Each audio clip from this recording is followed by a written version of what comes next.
All right, it's that time of year again. It's starting to get a little colder outside, a little shittier outside. You'll notice there's a lot less motorcycles on the road. Now, it might already be over for you, but the riding season is coming to an end for a lot of people. And we call those people weekend warriors. Or at least I would have several years ago. My mentality has changed as I've grown and matured as a person, and more importantly as a rider. I'm not gonna yuck anybody's yum. How dare you ride the thing that you like riding in a way that you enjoy? More power to you.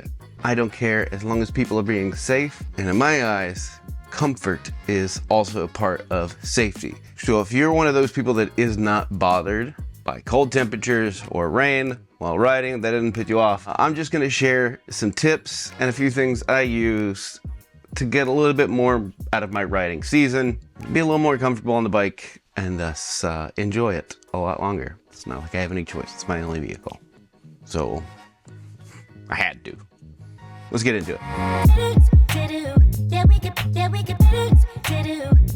I used to be one of those guys that said I would never have this ever. But the first thing that we want to do is we're going to start on the bike, because that's going to be the easiest, simplest, and quickest. I've run it in 10-degree weather. I used to wear it as a badge of honor, and I used to laugh at people that had heated grips. One chilly day with heated grips is enough to change anybody's mind, I think. Some bikes come with them, like my Tiger here. Even if it's just one of those that you put on aftermarket, I highly suggest getting not only heated grips that are adjustable so you can fine tune it. This and the whole setup that I'll show you guys, I've had them for a couple of seasons now, and you can get away with a lot of inappropriate gear for your hands with a set of heated grips. Like I said, as long as they're adjustable as far as the heat setting, you're gonna have a good time.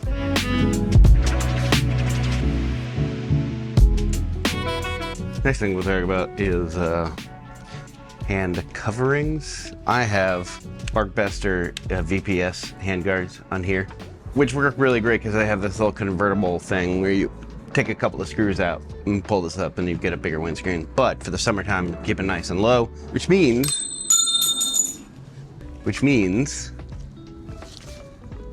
you've seen things like this. You've seen the hippo hands that come all the way across and you put your hands in. I don't like those because I like to have the ability to click on and off the controls if needed. Personal preference though, some people don't mind them. These are the Barkbuster Blizzards, and the thing that I like about them, since they're made by the same company, they fit over these just fine. They won't fit over certain types of their handguards, but you can always switch out the handguard if need be. And you don't need Barkbusters to use this. It's got a metal plate here with the mounting.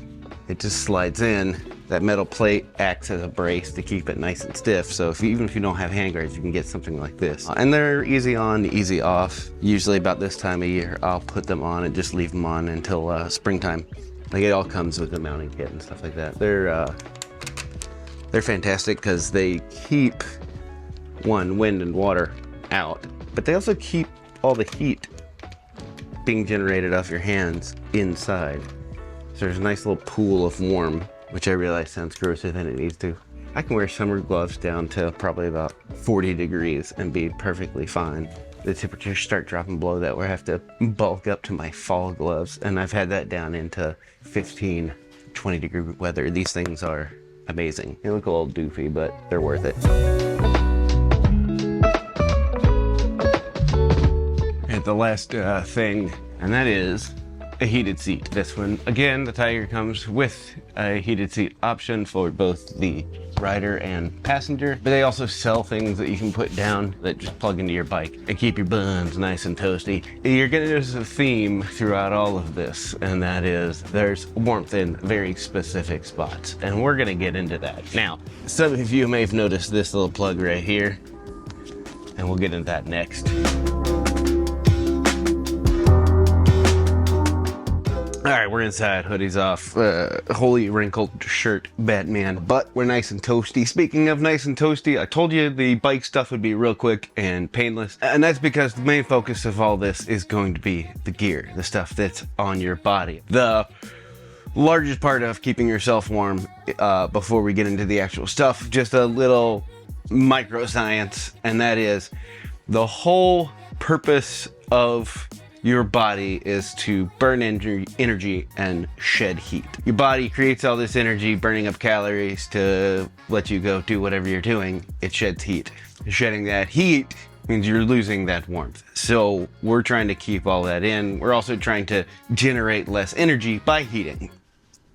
Besides the point, the biggest tip that I have for people who are wanting to ride or adventure in colder weather is to start with your core. You keep your core warm, that keeps your vitals. It means it has more energy to put everywhere else. And the everywhere else is where you lose the most heat, like your extreme extremities. So I start with core, then I start with the digibits, so hands, feet, and neck. The basic rundown of that is keep this warm, keep these warm, and your body will have to work a lot less hard to keep the rest of you warm. Simple. Okay, so what do we do? Well, depending on the temperature, you can get away with a few different options. And I happen to have them all right off screen. First thing you do is layers. Of course, layers, be an onion, be an ogre. Layers are going to be your best friend. I mentioned this in my cold camping video. Layers are the best way to combat all the different types of elements you're going to come in control with, and you can fine tune it the more layers that you have. I've been rocking the, I mean, they've been called a lot of different things. This is the Revzilla brand, and I've been rocking them since before they were Revzilla, and they were just in cycle gear, and I think they were like heat out or something. Same stuff. This is awesome. That and a shirt or a vest or stuff. They also have like booties and glovies. What do you call the undergloves? It's important to use these layers because if you're relying on just one article of clothing, if the temperature makes it through that, you've got no extra defense. When you're dealing with base layers, you want to prioritize it as such. You want a base layer, you want to have your clothes, whatever that may be, or if you're wearing a suit, then the rest of the list goes on. Waterproof layer over either the base layer or a thermal layer, and then you have your outer layer. You're trying to build up. You want your waterproof on the outside to keep everything else dry, duh. But it also, most waterproof layers act as a medium windbreak of some sort, and some of them are completely windproof, and wind and cold equals chill. It can feel like 15 degrees colder on a bike than it actually is outside, so keeping that wind off you is the key. And now the fun stuff. Speaking of base layers, I say this to nearly everyone who asks if I'm cold or not when I'm riding in the winter, and I tell them, hell no, I'm actually starting to sweat. It is because of this guy right here. This looks like a base layer. It's nice, it's kind of stretchy, it's thin, it's form-fitting, but it plugs into the bike in that little barrel jack you guys saw, and it has a little controller, and I can control how much heat. There are like heating blanket wires all the way down the arm, up into the neck, down the sides, the back, the chest. If it's super cold and I put this on instead of my base layer, with all the stuff that's in my Revzilla jacket, I've never come across an instance where I have felt chilled. I've always been toasty.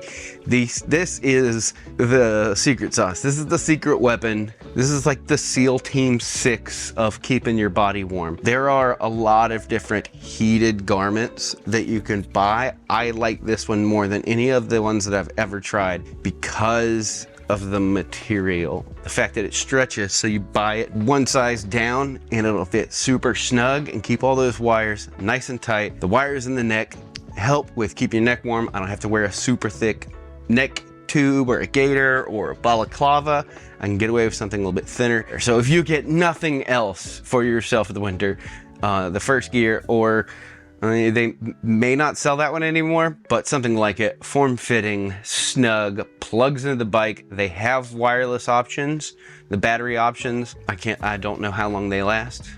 I don't ever have to worry about that. I prefer a plug-in. It's also connected to that barrel jack, so in the tragic instance where I'm thrown from a bike, it's not going to tether me to it. It just pops off. In fact, when I get off, sometimes I forget that I have it plugged in, and it just comes with me, unplugs real quick. So that takes care of the core. You keep the core. The rest of you is going to have a lot more real estate and priority over keeping warm. Most of my boots that I wear in the winter, they're already waterproof. If I'm wearing something that's a little more substantial, most of my stuff is waterproof. I like that. So get yourself a pair of booties if you don't want to get a big pair of waterproof boots or anything like that. It can help. Trust me, when your feet go, you really feel it. But where you feel it the most is your hands. And now combining all the stuff that I have on my bike, the heated grips, the covers that go over them, and the fact that now my body is pretty much covered in warmth,